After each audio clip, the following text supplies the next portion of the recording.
Hello everyone, I welcome you all to this incredible platform of Indologus. आज के इस video में हम पॉलिटिकल साइंस से रिलेटेड टॉप 100 एमसीक्यूज का डिस्कशन करने वाले हैं which are very much necessary for your competitive examination. So चलिए इस वीडियो को स्टार्ट करते हैं। फर्स्ट क्वेश्चन है हमारा, who is known as the father of the Indian constitution. Right answer हो जाएगा इस क्वेश्चन के लिए option number A, B R Ambedkar, यानी कि doctor Bhimrao Ambedkar. He is known as the father of our Indian constitution. Next question, who was the chairman of the constituent assembly. Right answer हो जाएगा इसके लिए ऑप्शन नंबर सी, यानी कि Rajendra Prasad. Doctor Rajendra Prasad, he was the chairman of our constituent assembly, या हम कह सकते हैं was the president of our constituent assembly. Also Rajendra Prasad, doctor Rajendra Prasad was also the first president of our country. Next question, the idea of the constitution of India was first of all given by whom। Right answer हो जाएगा इस question के लिए option number B, M N Roy. So M N Roy, he was the first person जिन्होंने for the first time India की constitution के बारे में आवाज़ उठाई थी या सिंपली बात की थी। Next question, the constitution of India was adopted by the constituent assembly on which date. Right answer हो जाएगा ऑप्शन नंबर डी, 26 नवंबर 1949 को, जो हमारी कॉन्स्टिट्यूएंट असेंबली थी। तो constituent assembly was the assembly which was responsible for the framing of a constitution. इसने adopt किया था कॉन्स्टिट्यूशन को 26 नवंबर 1949 को, और फाइनली इसको इन्फोर्स करा था 26 जनवरी 1950 से। नेक्स्ट क्वेश्चन देख लेते हैं, the constitution of India came into effect from. So वही क्वेश्चन आ गया है। राइट आंसर हो जाएगा इस क्वेश्चन के लिए ऑप्शन नंबर बी, 26 जनवरी 1950 से जो हमारा कॉन्स्टिट्यूशन था, it came into effect. Next question देख लेते हैं, the constituent assembly took how much time to finally complete the constitution. Right answer हो जाएगा इसके लिए option number A, 2 years 11 months and 18 days was the time period which was taken by the members of the Constituent Assembly in order to complete our constitution. Next question, the first linguistic state of Andhra यानी कि Andhra Pradesh come into existence on। Right answer हो जाएगा यहाँ पर option number D, यानी कि 1 October 1953 को Andhra Pradesh it was created as the first linguistic state of India. Here it should be came. Next question, the first speaker of Lok Sabha was. तो right answer हो जाएगा option number A, G V. Mavalankar. He was the first speaker of our Lok Sabha. Next question, the constituent assembly for undivided India first met on which date. तो जो constituent assembly थी हमारी, उसकी first meeting कब हुई थी। राइट आंसर हो जाएगा इसके लिए ऑप्शन नंबर डी, 9 दिसंबर 1946 को हमारी कॉन्स्टिट्यूएंट असेंबली की फर्स्ट जो मीटिंग थी वो हुई थी, और हमारी कॉन्स्टिट्यूएंट असेंबली तब डिवाइड नहीं हुई थी। आफ्टर दैट हमारी कॉन्स्टिट्यूएंट असेंबली 2 पार्ट्स में डिवाइड हो गई थी। One constituent assembly was mainly responsible for framing the constitution of a country and secondary one was for Pakistan. Next question, the Indian constitution closely follows the constitutional system of which country। Right answer हो जाएगा इसके लिए option number ए, UK, यानी कि जो India का constitution है वो क्लोजली रिलेटेड है या फिर सिमिलर है to the constitution of United Kingdom. Next question, which words were added to the preamble to the constitution through the 42nd amendment act. तो देखिए, preamble it is mainly the preface of our constitution. मैंने आपको previous videos में भी बताया है preamble के बारे में। तो देखिए, जो प्रीएम्बल है इसमें कुछ सर्टेन वर्ड्स को ऐड किया गया था। हमें बताना है कि ये कौन कौन से वर्ड्स थे। 42nd अमेंडमेंट एक्ट के अंडर इन्हें ऐड किया गया था। ये 1976 में हुआ था 42nd अमेंडमेंट एक्ट, और इसको मिनी कॉन्स्टिट्यूशन के नाम से भी जाना जाता है। तो option number D will be the right answer. Socialist, secular and integrity, these 3 words were added to our preamble. Next question देख लेते हैं, under which article the president can declare state emergency. Right answer हो जाएगा इसके लिए option D, यानी कि article 356 के अंडर जो प्रेसिडेंट ऑफ इंडिया है वो डिक्लेयर कर सकते हैं स्टेट इमरजेंसी को। Next question, the insertion of liberty, equality and fraternity in the preamble is derived from. तो राइट आंसर हो जाएगा ऑप्शन नंबर ए, फ्रेंच रिवॉल्यूशन से जो मेनली ये टर्म्स हैं ऑफ लिबर्टी, इक्वलिटी और फ्रेटर्निटी ऐड किए गए हैं टू आवर कॉन्स्टिट्यूशन, क्योंकि French revolution which was started on 14 जुलाई 1789, यहीं से जो ये टर्म्स है लिबर्टी, इक्वालिटी और फ्रेटर्निटी आए हैं. French revolution is mainly considered to be the mother of these words. Next question. Which fundamental right is also available to the foreigner on the soil of India? Right answer हो जाएगा option number B, यानी कि right to life. Right to life ये एक ऐसा fundamental right हम इसे कह सकते हैं जो किसी भी फॉरेनर को हमारी कंट्री में अवेलेबल है, right to life, and it comes under article 21 of our constitution. Next question. Which article defines equality before law and the equal protection of law? Right answer हो जाएगा इस क्वेश्चन के लिए option number D, यानी कि article 14 of our Indian constitution states about the equality before law. देखिए, equality before law का मतलब ये होता है कि no one is above the law, यानी कि लॉ जितने भी इंडिया के सिटीजन्स हैं, चाहे वो प्रेसिडेंट ही क्यों ना हो, law is same for everyone and no one is above the law. Next question. The name of the Laccadive, Minicoy and Amindivi Islands was changed to Lakshadweep by an act of the parliament in which year? Right answer हो जाएगा option number D. 1973 में जो लक्षद्वीप के ये old names दिए हमें Laccadive, Minicoy, Amindivi islands, इनको change करके लक्षद्वीप रख दिया गया था. You have to remember this. Next question. The members of Lok Sabha hold the office for a term of. Right answer हो जाएगा इसके लिए ऑप्शन नंबर बी, 5 ईयर्स. तो जो लोकसभा के मेंबर्स होते हैं उनका जो ऑफिस का टर्म होता है दैट इज़ ऑफ 5 ईयर्स. अगर हम बात करें लोकसभा की, तो Lok Sabha it is also known as the lower house of the parliament and also known as the house of the people. Next question. The minimum age to qualify for election to the Lok Sabha is. तो India में जो लोकसभा है उसके लिए minimum age requirement है. Right answer हो जाएगा option A, 25 years. तो 25 years is the minimum age requirement for a person to stand in the Lok Sabha elections. Next question. Which is the fourth state of the democracy? तो देखिए, right answer हो जाएगा इसके लिए option D, media. तो media is considered to be the fourth pillar हम कह सकते हैं, या ई स्टेट कह सकते हैं ऑफ डेमोक्रेसी. इसके अलावा executive, legislative and judiciary, these are the other 3 states of the democracy and media is considered to be the fourth one. Next question. Right to property was removed from the list of the fundamental rights by which amendment act. तो देखिए, जो right to property earlier we had 7 fundamental rights, but at present we have 6 fundamental rights. Earlier right to property was also one of the fundamental right, जिसको अब remove कर दिया गया है. हमें बताना है कौन से अमेंडमेंट एक्ट के अंडर से रिमूव किया. तो राइट आंसर हो जाएगा ऑप्शन नंबर ए, यानी कि 44th अमेंडमेंट एक्ट के अंडर जो ये राइट टू प्रॉपर्टी है इसको हटाया गया था. ये आपने याद रखना है. सो 44th amendment act of the Indian constitution will be the right answer, और ये 1978 में हुआ था. Next question. Who appoints the chief election commissioner of India. तो देखिए, राइट आंसर हो जाएगा इस क्वेश्चन के लिए ऑप्शन नंबर ए, यानी कि प्रेसिडेंट. जो इंडिया के प्रेसिडेंट होते हैं वो चीफ इलेक्शन कमिश्नर को अपॉइंट करते हैं इंडिया में. अगर हम बात करें करंट में चीफ इलेक्शन कमिश्नर की, तो करंट में हमारे चीफ इलेक्शन कमिश्नर हैं Rajiv Kumar. So Rajiv Kumar is the current chief election commissioner of our country. Next question. Which fundamental right has been described by Dr. B.R. Ambedkar as the heart and soul of the Constitution? Right answer हो जाएगा option number D, right to constitutional remedies. This fundamental right has been described as the heart and soul of the Indian constitution by doctor Bhimrao Ambedkar. Next question. The objective resolution which laid down the main objective to guide the deliberations of the assembly was moved by. So the objective resolution, it was laid down by Pandit Jawaharlal Nehru. So option B will be the right answer. Next question. The minimum age of the voter in India is. Right answer हो जाएगा इसके लिए option number B, यानी कि 18 years. तो 18 years ये minimum age requirement है India में किसी वोटर के लिए. Next question.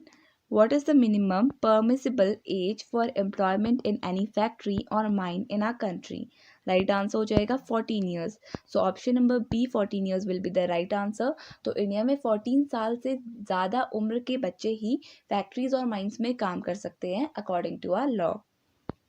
नेक्स्ट क्वेश्चन देख लेते हैं. Which state government has prohibited the use of the word Harijan and replaced it with Anusuchit Jati in the official work? Right answer will be option number B. Next question.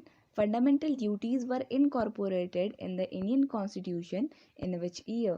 Right answer हो जाएगा इस question के लिए option number B यानी कि 1976 में India ने adopt कर ली थी फंडामेंटल ड्यूटीज़. ये आपने याद रखना है.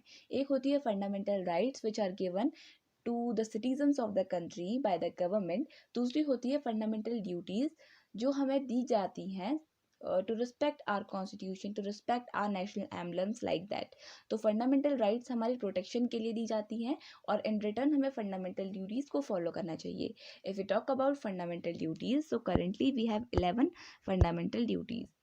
तो 1976 में इन्हें कॉन्स्टिट्यूशन में ऐड कर दिया गया था.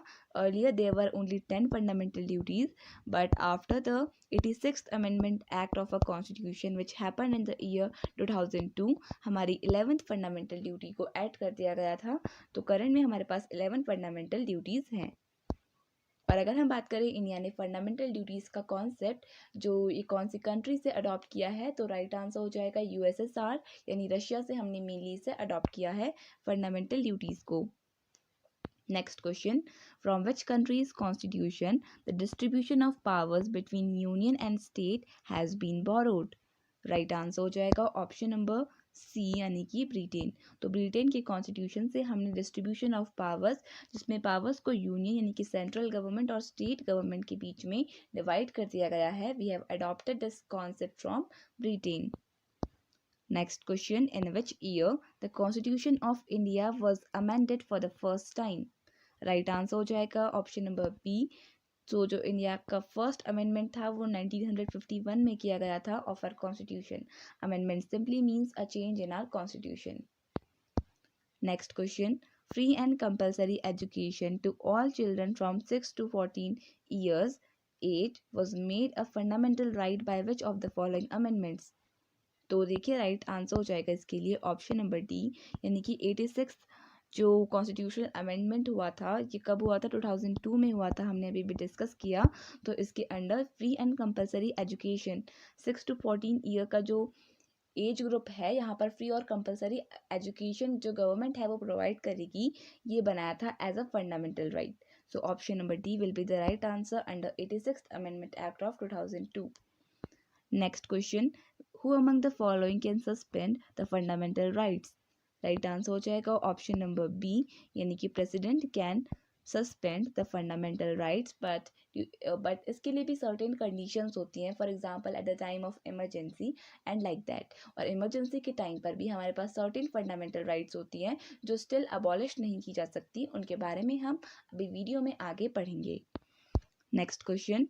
Who among the following Which among the following article deals with the rights of citizenship of certain persons of Indian origin residing outside of India? Right answer हो जाएगा ऑप्शन नंबर सी article 8. तो article 8 deals with the rights of the citizenship of the people जो India के बाहर रेसाइड करते हैं यानी कि फॉरेन में रहते हैं. इनके लिए जो सिटीजनशिप के कुछ प्रोविजंस हैं वो आर्टिकल 8 के अंदर दिए गए हैं. Next question. In which year Uttaranchal was renamed as Uttarakhand? तो Uttarakhand it was separated from the state of Uttar Pradesh in the year 2000. 9 November 2000 को एक सेपरेट स्टेट बना था. और उत्तरांचल जो है earlier Uttarakhand was known as Uttaranchal. तो 2007 में इसका नाम बदला था. Option D will be the right answer. 1 जनवरी 2007 को उत्तरांचल का नाम उत्तराखंड पड़ गया था. Next question. Who wrote the book the spirit of laws? Important book है. तो राइट आंसर हो जाएगा इसके लिए ऑप्शन नंबर बी यानी कि मॉन्टेस्क्यू. मॉन्टेस्क्यू ने ये फेमस बुक लिखी है the spirit of laws. Next question. Which article states that there shall be a council of ministers with the prime minister at the head to aid and advise the president? Right answer हो जाएगा option number B, article 74। Next question, which amendment is related to goods and services tax? Right answer हो जाएगा इसके लिए option number B, यानी कि 101st amendment act, it is related to GST, यानी कि goods and services tax. So the government of India proposed to introduce the concept of GST on 1st July 2017. ये आपने याद रखना है. अगर हम बात करें which was the first state to adopt this GST completely, तो Karnataka was the first state to adopt this concept of GST 2018 में उसने किया था. और अगर हम बात करें जो GST है वो कौन सी कंट्री ने फॉर द फर्स्ट टाइम लगाया था वर्ल्ड में, तो France was the first country to do so in the year 1954. And the father of GST in our country is Atal Bihari Vajpayee. Next question, who is authorized to extend the jurisdiction of a high court in our country? Right answer हो जाएगा option number A, यानी कि parliament has the authority to extend the jurisdiction of the high court. Next question, who administers the oath to a judge of a high court? Right answer हो जाएगा option number D, governor. तो जो respective states के respective governors ही जो high court के जज होते हैं उनको ओथ दिलवाने में, उनकी ओथ को एडमिनिस्टर करने में हेल्प करते हैं. Next question, how many percentage of a total votes is required by a party in a state in general or assembly elections to be recognized as a state or political party? As a state political party. तो state political party बनने के लिए minimum जो votes की requirement है that is option number B, 6%. Next question, Consumer Protection Act 2019 has replaced which of the following? Right answer हो जाएगा इसके लिए ऑप्शन नंबर बी, यानी कि कंज्यूमर प्रोटेक्शन एक्ट ऑफ 1986 को जो कंज्यूमर प्रोटेक्शन एक्ट 2019 है इसने रिप्लेस किया है. Next question, in which of the following general elections electronic voting machine यानी कि EVMs were used for the first time?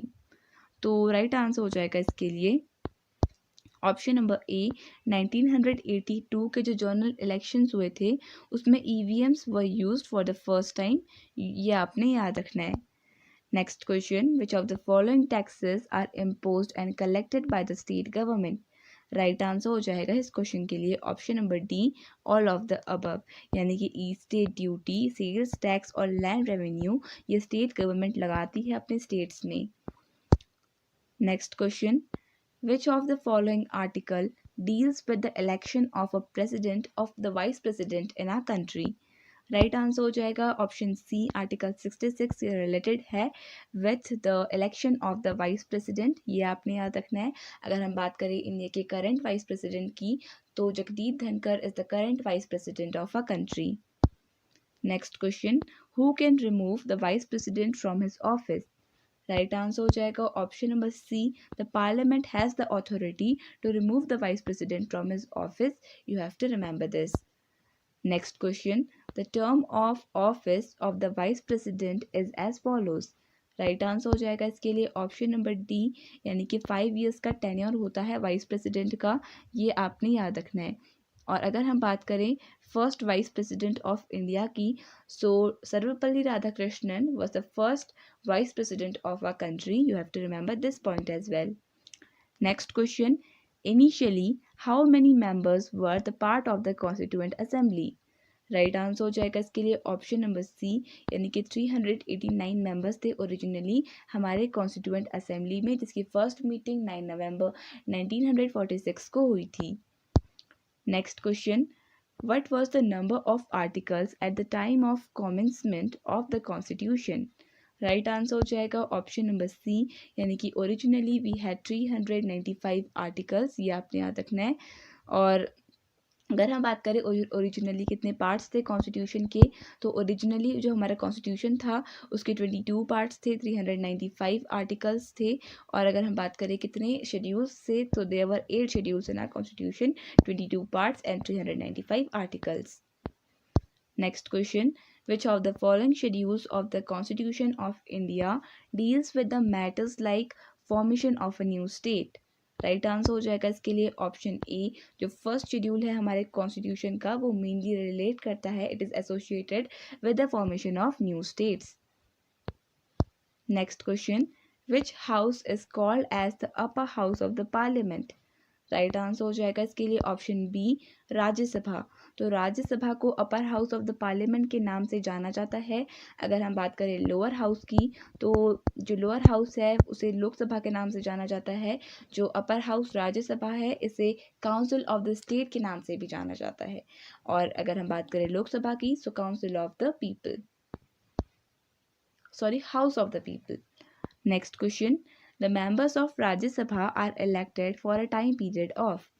Right answer हो जाएगा इसके लिए ऑप्शन सी, 6 years का टाइम पीरियड होता है of the members of Rajya Sabha, और लोकसभा के मेंबर्स का टाइम पीरियड 5 years होता है। Next question, the fundamental duties in the Indian constitution is derived from which country? Right answer हो जाएगा इस क्वेश्चन के लिए, ये हम ऑलरेडी डिस्कस कर चुके हैं, मैंने आपको बताया है जब हम फंडामेंटल ड्यूटीज़ के बारे में डिस्कस कर रहे थे। तो राइट आंसर हो जाएगा ऑप्शन ए, रशिया, यानी कि यूएसएसआर, जिसका फुल फॉर्म होता है union soviet of socialist republic. तो ये यूएसएसआर का फुल फॉर्म है, union of soviet socialist republic. तो इसे earlier Russia was called as USSR, तो तभी मैंने आपको वहाँ पे यूएसएसआर बताया था। तो यूएसएसआर से हमने फंडामेंटल ड्यूटीज़ को अडॉप्ट किया है। Next question, which article states that there will be a vice president of India? Right answer हो जाएगा इस क्वेश्चन के लिए ऑप्शन नंबर बी, आर्टिकल 3। जो आर्टिकल 63 है, it states that there shall be a vice president of India. Next question, the maximum strength of the Lok Sabha is? तो जो India की लोकसभा है उसकी मैक्सिमम स्ट्रेंथ कितनी हो सकती है? सो राइट आंसर हो जाएगा इस क्वेश्चन के लिए ऑप्शन नंबर डी, 552। तो 552 it is the maximum strength of the Lok Sabha. तो जो लोकसभा है उसमें 530 members, they represent the various states, they belong to various states of a country. और अगर हम बात करें 20 मेंबर्स की, तो वो यूनियन टेरिटरीज को बिलोंग करती हैं। और बचे हुए 2 members, these are the anglo indians which are nominated by the president of a country. तो टोटल आपने याद रखना है 552 हो सकते हैं, बट करेंटली हमारे पास 543 मेंबर्स हैं लोकसभा में। 530 from various states, 20 from union territories and 2 anglo indians. Next, the president of India can nominate how many members can nominate? आप यहाँ पे फिल इन द ब्लैंक रख लीजिए, members to the Rajya Sabha. Right answer हो जाएगा option C, यानी कि 12 members को नॉमिनेट कर सकते हैं the president of India in Rajya Sabha, और लोकसभा में 2 मेंबर्स को। Next question, the parliament or a state legislature can declare a seat vacant if a member absents himself without permission from the session for? Right answer हो जाएगा option number B, 60 days will be the right answer. Next question, what was the number of the princely states in India at the time of partition? Right answer हो जाएगा option number D, 562। तो 562 will be the most appropriate answer, क्योंकि बहुत सारे books में 584, 582 something something mention किया है, but 562 will be the most appropriate answer, out of which 559 princely states they decided to join India. अगर हम बात करें उस टाइम के सबसे बड़े प्रिंसली स्टेट की, तो Hyderabad was the largest princely state at the time. Hyderabad was the largest princely state, ये आपने याद रखना है। So next, the most controversial amendment pass during the emergency was? Right answer हो जाएगा इसके लिए option number C, 42nd amendment act of 1976। It was the most controversial amendment act which was passed during the time of emergency. Next question, Diet is the name of the parliament of which nation? Right answer हो जाएगा option B. तो जो Japan का parliament है उसे diet के नाम से जाना जाता है। अगर बात करें इंडिया के पार्लियामेंट की, तो इंडिया के पार्लियामेंट को हम संसद कहते हैं। You have to remember this as रखना है। अगर हम बात करें फाइनेंशियल इमरजेंसी की, तो फाइनेंशियल इमरजेंसी आर्टिकल 360 के अंडर आता है of our constitution. Next question, the supreme commander of India's defence forces is? Right answer हो जाएगा ऑप्शन नंबर बी यानी कि the president of India, it is the supreme commander, he और she is the supreme commander of India's defence forces. Current में अगर हम बात करें हमारी प्रेसिडेंट की, तो हमारी प्रेसिडेंट हैं Shrimati Draupadi Murmu is the current president of our country. Next question, what is the minimum year of age for a candidate for the office of the vice president? तो राइट आंसर हो जाएगा इसके लिए ऑप्शन नंबर सी 35। तो 35 is the minimum permissible age, या फिर हम कह सकते हैं requirement for being the vice president of India. Next question, by which among the following amendments of the constitution Delhi was made as the national capital territory? Right answer हो जाएगा option number B यानी कि 69th amendment act के under जो दिल्ली है उसको India की जो नेशनल कैपिटल टेरिटरी है उसको डिक्लेयर कर दिया गया था। You have to remember this. और अगर हम बात करें 69th अमेंडमेंट एक्ट की, तो ये 1991 में पास किया गया था। आपने ये भी याद रखना है, under this Delhi shall be called as the national capital territory of a country. ये आपने याद रखना है, national capital territory. Next question, how many schedules are there in the constitution of India? Current में बात चल रही है। राइट आंसर हो जाएगा इसके लिए ऑप्शन नंबर बी यानी कि 12 शेड्यूल्स है करंट में। अगर बात करें ओरिजिनली, तो originally India had 8 schedules in the constitution. Next question, which among the following या फिर who of the following became the president of India without serving as the vice president? तो इनमें से option number C will be the right answer, Neelam Sanjiva Reddy ये बने India के president without being the vice president of the country. इनके अलावा K R Narayan, V V Giri and Zakir Hussain, they all were the vice president of India before being the president of the country. Next question, the constitution names our country as? Right answer हो जाएगा इसके लिए option D, India, that is Bharat. So Bharat is the constitutional name of our country, India. Next question, the bills of rights and judicial review are the features of which of the following countries constitution? Right answer हो जाएगा इसके लिए option number A यानी कि USA से हमने judicial review और bill of rights को भी अडॉप्ट किया है। Next question, who among the following was which among the following was not a union territory before it was accorded the status of full-fledged state? तो right answer हो जाएगा इसके लिए option D यानी कि Sikkim. So earlier Sikkim was not a union territory of India. इसके अलावा देखिए before being the state, so as we know that Sikkim is the one of the state of our country which is also the first organic state of the country जहाँ पे purely organic farming की जाती है। तो देखिए जो हिमाचल प्रदेश था, मणिपुर और Tripura, these are also the states of the country but earlier they were the union territories of the our country और later ये states में convert हुए। but Sikkim among these is the only state which was only a state, मतलब वो बना direct state he. Earlier it was not a union territory simply. Next question, which of the following president of India was the only person to be elected unopposed? Right answer हो जाएगा इसके लिए option number C यानी कि 6th president. तो जो हमारी country के 6th प्रेसिडेंट थे, ही वॉज द ओनली प्रेसिडेंट जिनको इलेक्ट किया गया था अनअपोज्ड। ये आपने याद रखना है। अगर हम बात करें 6th प्रेसिडेंट ऑफ इंडिया कौन थे, तो राइट आंसर हो जाएगा नीलम संजीवा रेड्डी। हमने अभी डिस्कस किया था the only president who became president without being the vice president of the country. हमने जो पीछे ऑप्शंस थे उनमें से Neelam Sanjiva Reddy was the person and he was also the one who was elected unopposed. Next question, who of the following was the chairman of the special committee to examine the draft constitution of India? तो right answer हो जाएगा इसके लिए option B, sir Alladi Krishnaswami Iyer. तो sir Alladi Krishnaswami Iyer ये chairman थे of the special committee जिसको बनाया गया था to examine the draft constitution. जो इंडिया का कॉन्स्टिट्यूशन का ड्राफ्ट बना था उसको एग्जामिन करने के लिए एक स्पेशल कमेटी बिठाई थी। उसके जो चेयरमैन थे वो थे sir Alladi Krishnaswami Ayyar. Next question, what is the maximum age until a जज of the high court can hold office? Right answer हो जाएगा ऑप्शन बी, यानी कि 62 is the maximum age. Next question, which was the first state in India to set up an institution of Lokayukta?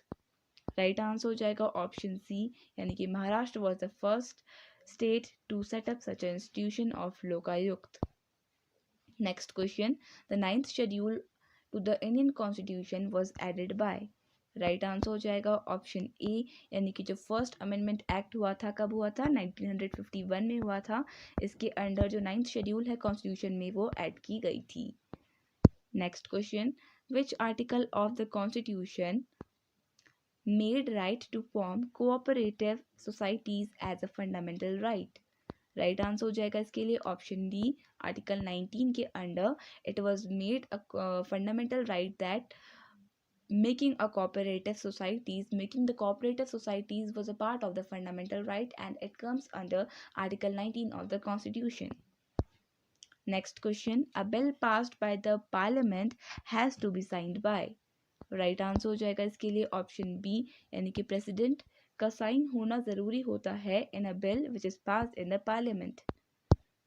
Next question, the national biodiversity authority (NBA) was established in which year? Right answer हो जाएगा option number B, यानी कि 2003 में NBA national biodiversity authority was established। Next question, which amendment of the Constitution of India increased the age of the retirement of a high court judges from 60 to 62?